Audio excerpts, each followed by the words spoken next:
We all make mistakes, but some of our mistakes are much more costly and damaging than others. And I'm not talking about cheating on a test or stealing something from the self-checkout. I'm talking about those moments where you've really hurt somebody, that dark secret that you have, that really shameful thing inside of you, and what we can do to clear up some of the guilt and some of the remorse. I've worked with people who've cheated, who've hurt, who've damaged, who've abused, who've neglected. And also I've been in these situations myself where I've hurt somebody, or I've done something which really weighs on my consciousness. I've done something which steps out of my character, and I'm sure you have as well. It's a normal human thing, but this video is an honest adult conversation, which I don't want to be confused with me being on the side of abusers or other malicious individuals. I'm trying to have an honest, mature, grounded conversation about the shadows of our own psyche and those handful of things that you have in your past that you're not proud about, because you don't need to hold on to that forever. Yes, there is an honest admittance of taking responsibility, but I want this video to be an opportunity to hopefully heal some of your heart and do better in the future. It's work that I've had to confront inside of myself, and let's frame today's video with a conversation from a very honest and incredibly courageous person who's willing to share the following words, bringing them up on the screen. Hey Jordan, can you do a video about the individual watching being the recovering abuser? After reading a few of the books you recommend, I realized I was more severely abused and neglected than I initially thought, but also I now recognize that I have been repeating the cycle of trauma in my own children, albeit unintentionally. I feel immense guilt and shame. I'm in a better place now, but not my kids. They've been in therapy, but honestly, not much progress has been made. The therapy available to my family is not very good quality, and I want to know how I can help my children through the trauma that I caused them. Firstly, thank you for being so incredibly honest. Imagine if our own parents, or the parents that we are and we can become, were so honest with the damage that they've caused to their children unintentionally. In most cases, we're always doing the best that we can do. For example, many of the fathers in my generation, our generation, any generation over roughly the 2000s, anything in the 1900s, it was very normal to have domestic abuse in the form of spanking, hitting, shouting, punishment. It was a normal parenting practice to punish your child by hitting them or otherwise threatening them with physical assault. We call it discipline. I experienced that. Most of my clients experience that if they're over the age of roughly their mid-20s, and maybe you're also a parent who at one time or another has lost your temper and hit your own child. I'm not trying to morally attack anyone in this video. I'm trying to give some advice about how you can actually move beyond this. And today's questioner really opened up this conversation on a very dark topic in a way which is incredibly courageous, because the number one way that we continue to repeat the pattern of unintentional trauma is to not be willing to take a step back and honestly admit the damage that we've caused. And if you're already at the step of knowing that you've caused the damage, there are a few things I can suggest within the limitations of YouTube to help you move forwards. I wish that we were inside my course, the Shadow Work Library. There's a whole module on collective shadows and a particular exercise where we confess the worst things we've ever done, and I'm completely uncensored in my course. But unfortunately, I have to censor myself on YouTube. So if you want uncensored, dark malevolence and real shadow work, join me in the course, link in the description. For the sake of YouTube, I've got a few books to recommend to begin with, and then a bit of practical advice. You need to learn how to work with your anger. Anger, Madness, and Daimonic by Stephen Diamond. Fantastic high-level take on the concept of anger being not only destructive, but also something which is generative. You can have anger towards yourself for the things that you've done, the things that you regret, but you can turn it into something positive. You can say to yourself, I will never do that again. You can say to yourself, that was wrong. That was even evil. That was a fundamentally evil thing that I did. I'm angry. I'm frustrated. Your own consciousness is calling you to a greater degree of honesty, and that anger can be fuel to never go there again. You can use that anger to form almost fiery boundaries, walls of flame that you won't cross through. Never again territory, especially if you hit a boyfriend or a girlfriend or your own children. You shouted at someone, you broke character, you lost your integrity. You took something that you weren't supposed to take, either stealing something or ingesting something into your body. Let that anger and that frustration not be something which collapses inwards and turns into a cold, seething, venomous pit of shame and guilt. Let it go outwards. Don't put it onto anyone. Don't go and hurt anyone else. But let that anger create a new standard. Learn how to work with your anger. It's something you're really going to have to explore in your own time with a book like this, but also fundamentally a bit of wider education with some deep depth psychology. Just bringing up the front cover now because it's a hardcover. This book from Eric Fromm, The Anatomy of Human Destructiveness. I've got a couple dozen books in my library that deal with very dark themes, and this book about the nature of human violence is one of the foundational books from the 20th century, which really helped me to understand the normalness, the normality, the everyday issue of having violent urges, which can express as passive-aggressive remarks or verbal berating, or otherwise that violence turning inwards into self-abuse, or in the more obvious situation, that violence going outwards. If you understand your own drive towards destructiveness, some would say it's a death instinct or the destructive aspect of human psyche, that all of these malevolent things, if you can understand psychologically and philosophically that that is a tendency within you because you are a human, you're not going to feel like it's a problem that's just for you in particular, which is really the main way to work with the guilt and the shame. Today's questioner said that their children are now in therapy for some of the issues that they've caused or contributed to, and that's the ongoing process of self-healing, which will take months and years. And there's family healing dynamics, which I can't cover in detail in this video, trying to make it more about the individual who's feeling the remorse and the guilt. There are different ways to detach and take responsibility paradoxically at the same time. On the one hand, you need to detach from anger and rage being something which is a you problem. On the other hand, you need to fully accept that you are the problem in that particular situation, and it was you stepping out of character which caused the damage. You need to do both, and it's a bit of a mental gymnastics game because you accept that humans are fundamentally flawed in their morality. We're never going to not do any harm, because namely it's ignorance, but also intentional maliciousness when we feel like our identity's been trampled on. Maybe we have a selfish urge. For example, a parent might have an urge to have more time to themselves, and because they feel like they never get time to themselves, they snap and shout at their children or hit their own child. Or a boyfriend may get angry at their girlfriend because they likewise feel like they never have any time to spend time with their own friends, and again, violence erupts as a result of that situation. It's usually a feeling of someone being attacked by the world, which then leads them to attack another person, but it's fundamentally a very human thing. And just letting that land in your body, it's not just your problem. Everyone's dealing with this to some degree. Everyone. Everyone's got a handful of dark secrets they would never share.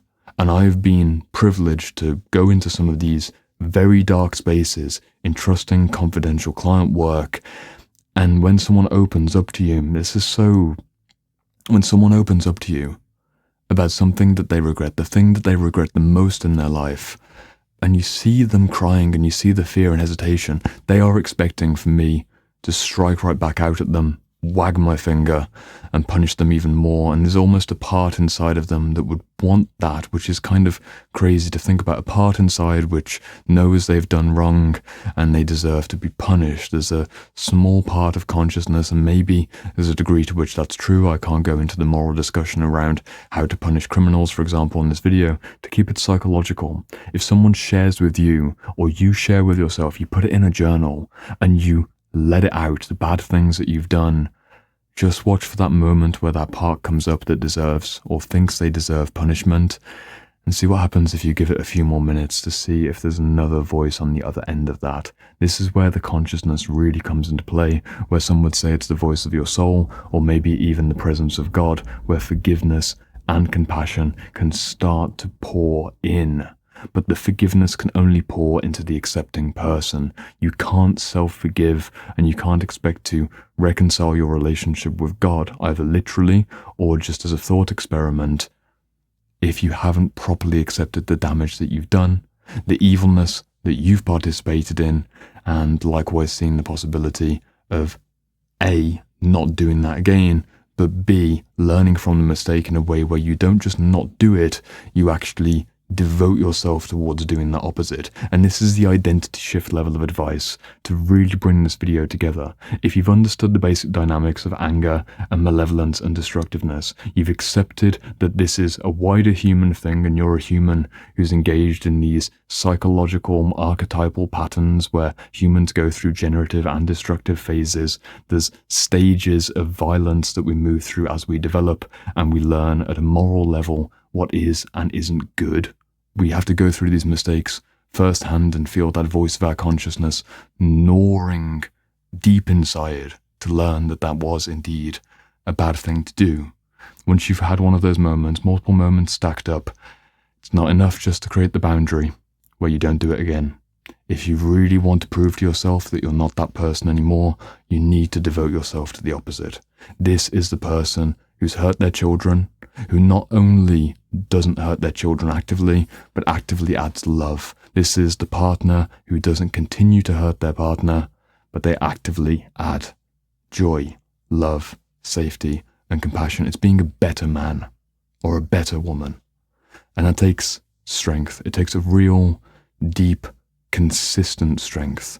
And you will stumble, you will fall, but you can't bypass your past by having a shaky or shoddy present. You need to have a present reality and a future vision of yourself, which is healthy and fundamentally good. You won't heal the wound of feeling like you're a toxic person. I'll put it this way. You won't heal that toxicity, that internalized identity of I'm the bad person, if you're not doing things in your day-to-day life and you're not planning on doing things in your future which are fundamentally good. It's up to you to decide what is and isn't a good way to live your life. Most religions would agree that helping other people is a morally righteous way to go about your soul's evolution. Most atheistic or otherwise philosophical non-religious traditions would likewise agree that helping other people is probably a good use of your time. Just being a good person to the best of your ability is a very good choice for healing your soul over time, because eventually, imagine this timeline, it plays out. Even if you had 10 years of being an abusive parent, let's say as an example, you've got another 30, 40 or 50 years ahead of being a healthy parent. It might take your children 5 years, 10 years, or maybe they never fully forgive you, but you can clear your consciousness by doing the best that you can to be loving and safe and morally upright. You don't need to swing all the way towards an artificial position of putting yourself as some kind of saintly being who only brings good into the world. You're going to put yourself into a massive spiritual ego if you do something like that, but just making an honest effort to try your best every day. And again, another paradox, knowing that you will swing back towards those old destructive tendencies and those unconscious patterns because you are a human. There's all kinds of religious idea about fundamental sin or original sin, or this idea that we're always going to tend towards missing the mark in one way or another. And to some degree, I do agree with that. I do notice that inside myself, even on a day-to-day basis, one of the major areas where I'll move towards an old destructive pattern, an immature adolescent expression of my anger, if someone leaves a comment which is either ignorant or outright combative on my YouTube channel, for example, my first initial kind of gut-based response will be to strike, and it will be to call names, to use my intelligence to kind of pick apart their argument or do something like this, or normally it's just a few swear words. And if I don't control my fingers from typing that out, I just let that happen. That seems like it's still there, but now, honestly, if I get triggered in that way, it's 5 seconds of they must be having a pretty bad day, and also remembering that hate never flows downwards. When someone's showing up in your YouTube comment section and they are criticizing a free video which is trying to help people, hate doesn't flow downwards. Someone who's accomplished either in the world or accomplished in their emotional safety and well-being isn't the kind of person who's doing that. So I bring a bit more compassion, a bit more empathy, a bit more wider perspective into my daily anger responses, those small little moments, if I see a comment here and there. And that's my version of just recognizing my potential vulnerability to go towards those very dark spaces and just doing the best I can in a very practical way. It's hard to make a pinpoint video in regards to healing old parenting wounds. There are 2 books that you can read. The final bit of advice that I can give you, in addition to watching for those moments where you're sliding towards old trauma-based patterns, in addition to building a future and building a present where you're a good person, is potentially considering working with a therapist, a coach, or someone you can trust, where you can have conversation. To have that moment that my clients experience when they've shared something that they've been carrying inside of them for not 10 years, maybe 10 years if something happened in their 20s or their 30s, but 10, 20, 30 or 40 years, and they get it off their chest. And there's that moment in conversation. You probably had this before, maybe someone's shared this with you, and they say, I did this thing. And there's that moment there. There's that moment of potential of you punishing or you forgiving, and you become the person who's listening to them, and you apply love where it hurts.